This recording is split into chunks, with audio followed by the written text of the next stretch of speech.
जीवन में एक चीज है जो हमारी जगह कोई और नहीं कर सकता। बाकी की दुनिया की चीज जुगाड़ लगा के हो जाती हैं, कोशिश करके हो जाती हैं, पर एक विशेष चीज है जो हमको खुद को करनी पड़ेगी। और ये खुद की चीज क्या है? बोले खुद की स्वयं की सफाई, अपने मन की सफाई, ये हमको खुद को ही करनी पड़ेगी। इस मन की सफाई, अच्छा घर की सफाई करनी हो तो आप किसी नौकर सर्वेंट को बोल सकते हो कि भैया ये साफ करो, जाला साफ करो, मकान में गंदगी हो गई है, पोछा लगाओ, झाड़ू लगाओ, ये तो आप बोल दोगे। पर किसी सर्वेंट को ये बोल सकते हो कि भैया हमारा मन गंदा हो गया, इसको साफ करो जल्दी। कर सकता है दुनिया का कोई सर्वेंट, कोई दास, कोई ये काम कर सकता है कि भाई हमारे मन को साफ कर दो? कोई नहीं कर सकता। तो यानी सबसे जो मुश्किल काम है इस दुनिया का, वो है अपने मन को साफ करना, अपने मन की सफाई करना, मन की स्वच्छता करना। और ये मन की सफाई भी होली दिवाली पर नहीं होती, ओकेजनली नहीं होती। ये सफाई ऐसी नहीं, चलो भाई दिवाली आ गई, चलो लग जाओ घर की सफाई करो, शादी आ रही है, चलो घर की डेंटिंग पेंटिंग करो। ये सफाई ऐसी नहीं है, त्योहारों पर, ओकेजन पर नहीं होती। इसकी स्वच्छता हर रोज करनी पड़ती है। किसी ने कहा जी रोज कथा क्यों सुने, नित्य कथा सुनने की क्या जरूरत है, क्या आवश्यकता है? बोले आवश्यकता ये है, जैसे हमें रोज नहाने की आवश्यकता क्यों पड़ती है? एक बार नहाने से तो मैल उतर गया, फिर कल क्यों नहाते हो? बोले अगर नहीं नहाएंगे, एक दिन का मैल उतारने से काम नहीं चलेगा। बिना स्नान करे अगर नहाएंगे नहीं तो शरीर पर गंदगी का पहाड़ बन जाएगा। इसलिए इसमें रोज मैल एक दिन उतार दिया, लेकिन क्या गारंटी है कल नहीं आएगा? क्या गारंटी है कल गंदगी नहीं आएगी? आज कथा सुन ली, आज मन साफ हो गया, क्या गारंटी है कल मन गंदा नहीं हो सकता? फिर गंदा होगा, क्यों? क्योंकि संसार में तो ये रहेगा ही। और जब वहां से मन गंदा होता है, तब ये मन आकर के भगवान की इस कथा में बैठता है। और जब यहाँ ये मन आके बैठता है तो इसके जन्म जन्मांतर की जितनी भी अपवित्रता है, अस्वच्छता है, सबको भागवत जी धो करके एकदम साफ और निर्मल कर देते। क्योंकि इस दुनिया में सारा खेल मन का ही है।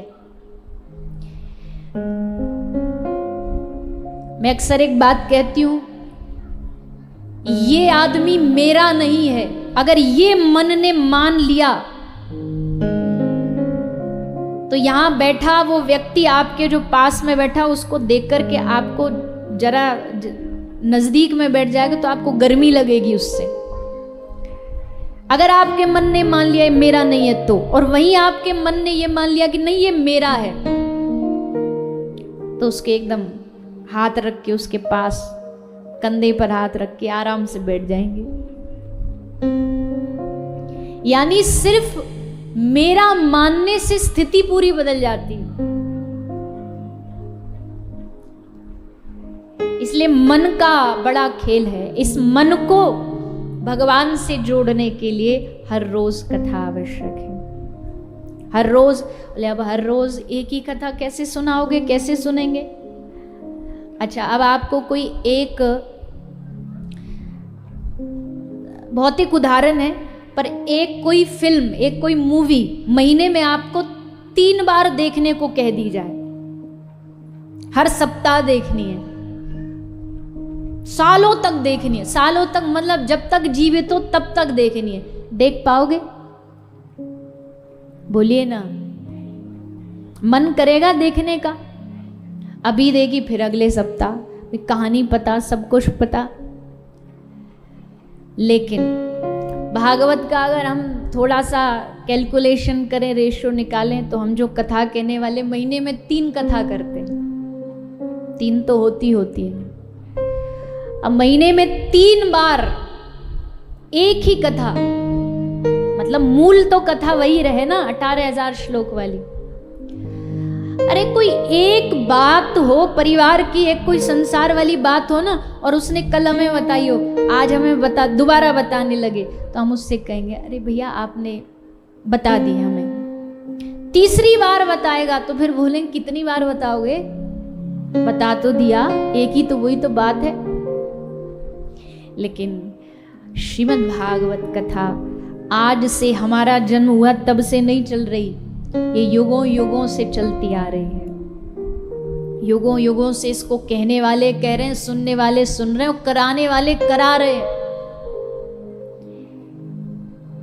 ऐसी कथा जिसको सुनकर के कभी मन ना भरे, इसका मतलब है ये कथा केवल कहानी नहीं है, ये कथा साक्षात भगवान का स्वरूप है, भगवान ही है।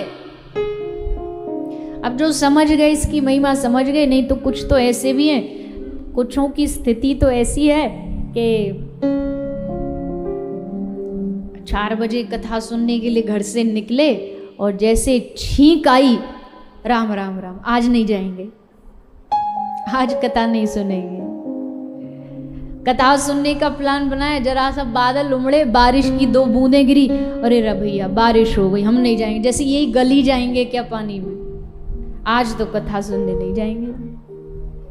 अरे बड़ी गर्मी है, गर्मी में और सब काम कर लेंगे, कोई काम नहीं रुकता गर्मी में, अभी किसी की शादी हो तुरंत पहुंच जाएंगे, पर कथा की बारी आई तो बोले भैया बड़ी गर्मी है। यानी जरा सी बात पर हम सबसे पहले क्या त्यागते हैं, सबसे पहले हम त्यागते हैं धर्म को, भजन को। घर में किसी का सूतक हो गया तो सबसे पहले क्या त्यागेंगे, भोजन की भजन, बोलिए ना, भोजन त्यागते हैं। बोले 12 दिन तक हम भोजन नहीं करेंगे, किसी ने त्यागा आज तक?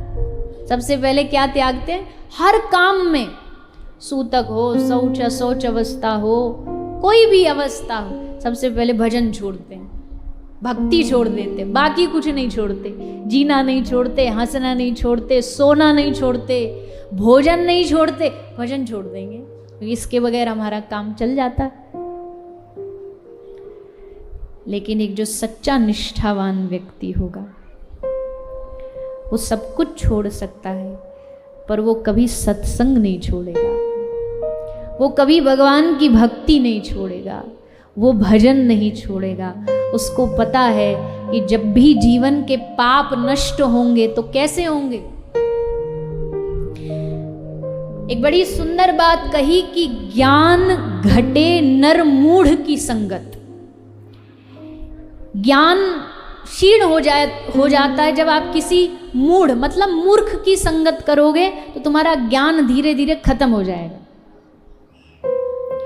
ज्ञान घटे नर मूढ़ की संगत, बुद्धि घटे चित्त विषय भरमाए। जब बुद्धि में ज्यादा विषय भरने लग जाते हैं तो बुद्धि घट जाती है। तेज घटे पर नारी की संगत। तेज कैसे घटता है, जब पर नारी का संग करते हैं। और बुद्धि घटे बहु भोजन पाए। बहुत ज्यादा बाहर का इधर उधर का भोजन खाने से बुद्धि का नाश होता है। प्रेम घटे नित ही कुछ मांगत। रोज किसी से कुछ मांगते मांगते रहोगे ना, प्रेम घट जाएगा। प्रेम घटे नित ही कुछ मांगत, और मान घटे नित पर घर जाए।